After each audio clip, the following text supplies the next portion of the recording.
வணக்கம் தமிழ்நாட்டு மக்களே. இன்றைக்கி மே 4 2026. தமிழ்நாட்டோட ஒவ்வொரு வீட்லேயும் ஒவ்வொரு தெருவுலையும் இன்றைக்கி ஒரு பெரிய எதிர்பார்ப்பு நிலவிட்டு இருக்குது. யார் வருவாங்க அப்படின்னு இத்தனை நாள் இந்த கேள்விக்கு இன்றைக்கி நம்ம மக்கள் தங்களோட தீர்ப்பை ரொம்ப தெளிவாக சொல்லிட்டாங்க. இதை நான் ஒரு அரசியல் வெற்றியாக மட்டும் பார்க்கல, மக்களுடைய ஒரு மாற்றத்திற்கான வழியாகவும் பார்க்குறேன், மக்களுடைய மௌனமான புரட்சியாகவும் பார்க்குறேன். அரசியல்னா வெறும் கட்சி பேர்லேயோ இல்லை கொடியிலையோ மட்டும் இல்லை, நம்ம வீட்டு சமையல் அறையிலேருந்து நம்ம குழந்தைங்களோட படிப்பு, நம்ம பாதுகாப்பு, இது அத்தனையும் அடங்கியது தான் அரசியல். அதை பற்றி பேசுகிற உரிமை ஒவ்வொரு தமிழ் மக்களுக்கும் இருக்குது. ஸோ இன்றைக்கி வந்திருக்கிற முடிவுகளை பாருங்கள். 85.1% மேலே வாக்குப்பதிவு நடந்திருக்கு. இது எதை சொல்லுதுன்னா, மக்கள் தங்களோட ஜனநாயக கடமையை எவ்வளோ தீவிரமாக நினச்சிருக்காங்கன்னு புரியுது. மாற்றம் அப்படிங்கிறது ஒரு தனி மனிதனால் மட்டும் வரது இல்லை, அது மக்களுடைய கூட்டு மனநிலை. இன்றைக்கி ஒரு புதிய தலைமையே உதயமாயிருக்குன்னா அதுக்கு காரணம் மக்கள் மாற்றத்தின் மேலே வச்சிருக்கிற தாகம். திமுக அதிமுகன்னு பெரிய ஜாம்பவான்கள் இருக்கிற இதே காலத்தில் இன்றைக்கி மக்கள் ஒரு மாற்று பாதையை தேர்ந்தெடுத்திருக்காங்கன்னா அவங்க எதை நோக்கி ஓடுறாங்கன்னு ஆளுங்கட்சிகளுக்கும் எதிர்கட்சிகளுக்கும் இனிமேலாவது அழகாக புரியும். இன்றைக்கி வெற்றி பெற்ற அத்தனை வேட்பாளர்களுக்கும், குறிப்பாக ஆட்சி அமைக்க போகிற அந்த தலைமைக்கும் என்னுடைய மனமார்ந்த வாழ்த்துக்கள். இந்த வெற்றி ஒரு மகுடம் இல்லை, இது ஒரு பெரிய கடமை.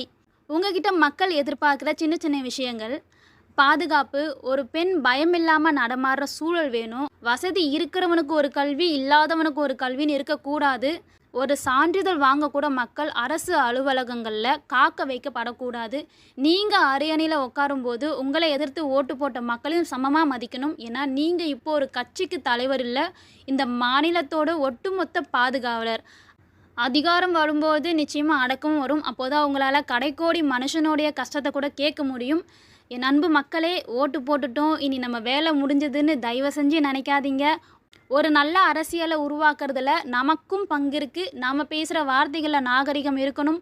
ஒருத்தர் கட்சி ரீதியாக காயப்படுத்திக்காதீங்க. அரசியல் தலைவர்கள் மேடையில் கை குலுக்குவாங்க, ஆனால் தொண்டர்களாகிய நாம் தான் கீழே சண்டை போட்டுக்கிறோம். இந்த நிலைமை மாறணும். நாம் எல்லாரும் இந்த மண்ணோட பிள்ளைகள் தான்.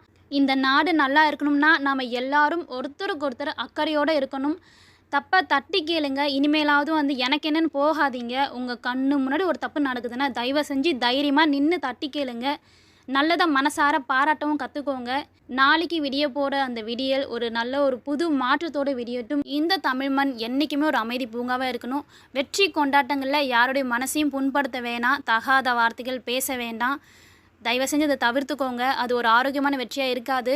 ஸோ இந்த தமிழ்நாடு ஒரு பொற்காலத்தை நோக்கி போகணும்னு நானும் ஆசைப்பட்றேன், மக்களும் ஆசைப்பட்றாங்க. யார் ஜெயித்தாலும் சரி, மக்களோட வெற்றியாக மாறட்டும். நம்ம இணைந்து இந்த நாட்டை பாதுகாப்போம். நன்றி, வணக்கம்.